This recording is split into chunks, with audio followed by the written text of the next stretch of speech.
Hello everyone, आज हम हिमालय की बेटियां चैप्टर नंबर 3 का शेष भाग पढ़ेंगे और समझेंगे। तो आइए शुरू करते हैं। Paragraph number 5। जिन्होंने मैदानों में ही इन नदियों का रूप देखा होगा, उनके ख्याल में शायद ही यह बात आ सके कि बूढ़े ब्राह्मण की गोद में बच्चियां बनकर ये कैसे खेला करती हैं। माँ बाप की गोद में नंग धड़ंग होकर खेलने वाली इन बालिकाओं का रूप पहाड़ी आदमियों के लिए आकर्षक भले ना हो, लेकिन मुझे तो ऐसा लुभावना प्रतीत हुआ। वह रूप की हिमालय को ससुर और समुद्र को उसका दामाद कहने में कुछ भी झिझक नहीं होती है। तो अब जिन्होंने इन नदियों को मैदानी भागों में देखा है, वे तो उनके स्वरूप को बिल्कुल ही नहीं पहचान पाएंगे अगर वे उन्हें पहाड़ों में देखें, क्योंकि पहाड़ों में वे इतने वेग से बहती हैं, इतनी तेजी से बहती जाती हैं कि जिनकी कोई भी कल्पना नहीं कर सकता कि यही नदियां मैदानों में आकर इतनी शांत हो जाती हैं। इसलिए लेखक ने लिखा है कि शायद जिन्होंने उन्हें मैदानी भागों में देखा हो, वे ये कल्पना नहीं कर सकते कि जब ये नदियां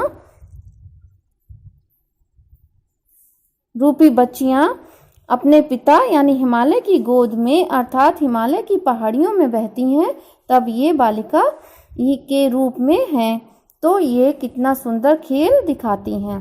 आगे भी कहते हैं कि जिस प्रकार अपने बालकाल में अपने नंग धड़ंग रूप में भी बच्चों को उनके माता पिता अत्यधिक प्रेम करते हैं ना, और उनकी बाल लीलाओं को देखकर खुश होते हैं, ऐसे ही लेखक ने लिखा है कि पिता हिमालय की गोद में खेलने वाली इन नदियों को, इन बालिका रूपी नदियों का रूप वहाँ रहने वाले हिमालय पर रहने वाले, हिमालय की पहाड़ियों पर रहने वाले व्यक्तियों के लिए आकर्षक भले ही ना हो, आकर्षक नहीं हो सकता होगा। क्यों नहीं हो सकता होगा? क्योंकि वे तो इन नदियों को रोज देखते होंगे।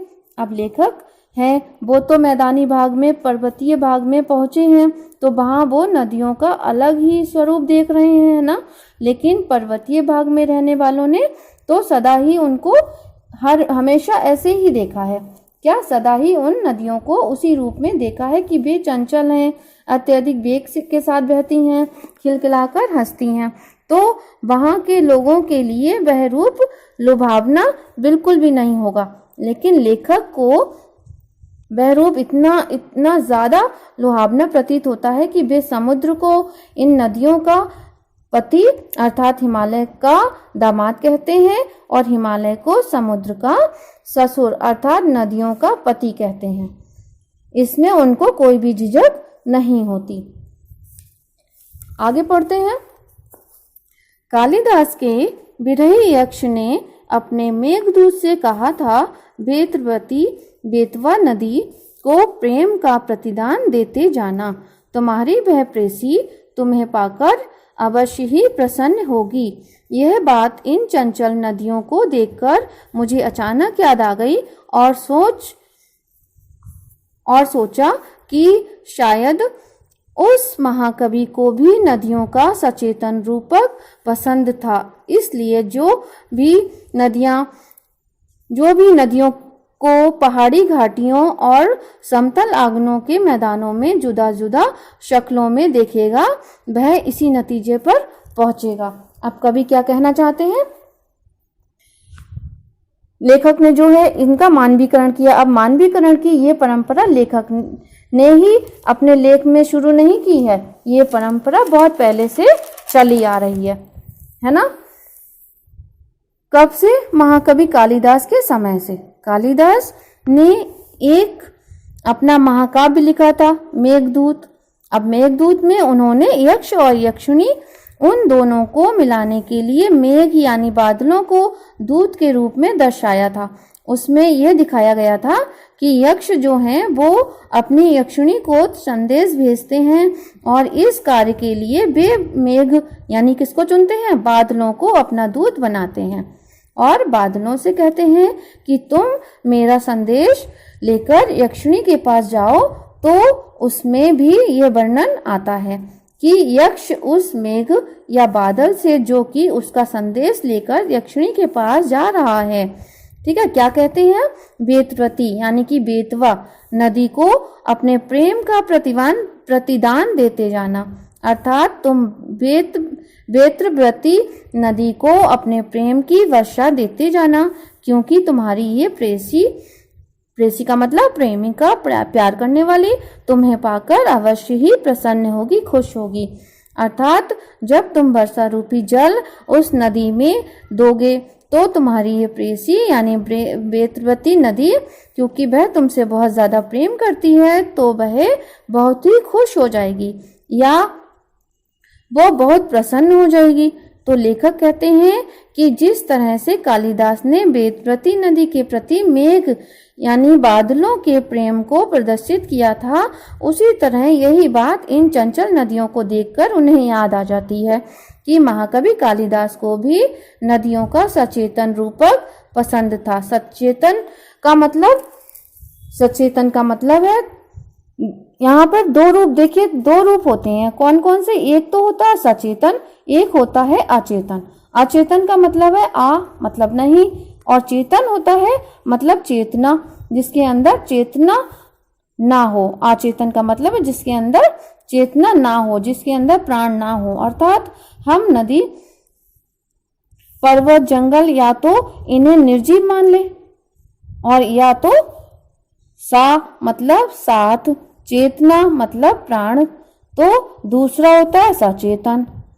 तो रूप में कहते हैं कि प्राचीन काल में भी शायद कालिदास जैसे कवियों को इन नदियों का या जिन्होंने इन लोगों को निर्जीव मान लिया है, उनका चैतन्य रूप पसंद नहीं था, जिनको उनके अंदर प्राण नहीं पसंद थे, इसलिए उन्होंने इन नदियों को सचेतन रूप में अपने काव्य में प्रदर्शित किया होगा। जिन लोगों ने निर्जीव नहीं माना होगा, मतलब तो उन लोगों ने क्या किया होगा, नदियों को सचेतन रूप में अपने काव्य में प्रदर्शित किया होगा।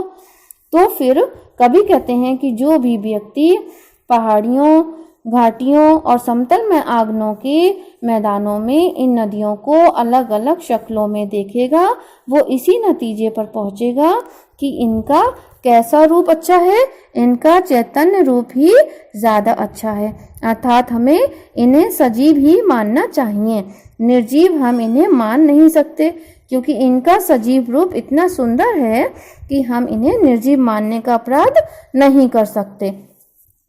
आगे लेखक कहते हैं कि काका कालेलकर ने नदियों को लोकमाता कहा है, किंतु माता बनने से पहले यदि हम इन्हें बेटियों के रूप में देख लें तो क्या हर्ज है। और थोड़ा आगे चलिए, इन्हीं में अगर हम प्रेसी की भावना करें तो कैसा रहेगा। ममता का एक और भी धागा है जिसमें हम इनके साथ जोड़ सकते हैं। बहन का स्थान कितने कवियों ने इन नदियों को दिया है। एक दिन मेरी भी ऐसी भावना हुई थी। तो लीड तिब्बत की बात है, मन उचट गया, तबीयत ढीली थी, सतलुज के किनारे जाकर बैठ गया। दोपहर का समय था, पैर लटका दिए पानी में, थोड़ी ही देर में उस प्रगतिशील जल ने असर डाला, तन और मन ताजा हो गया और फिर लगा है गुनगुनाने। उनका दिल क्या लगा गुनगुनाने, ये कविता जो दी हुई है इसके आगे।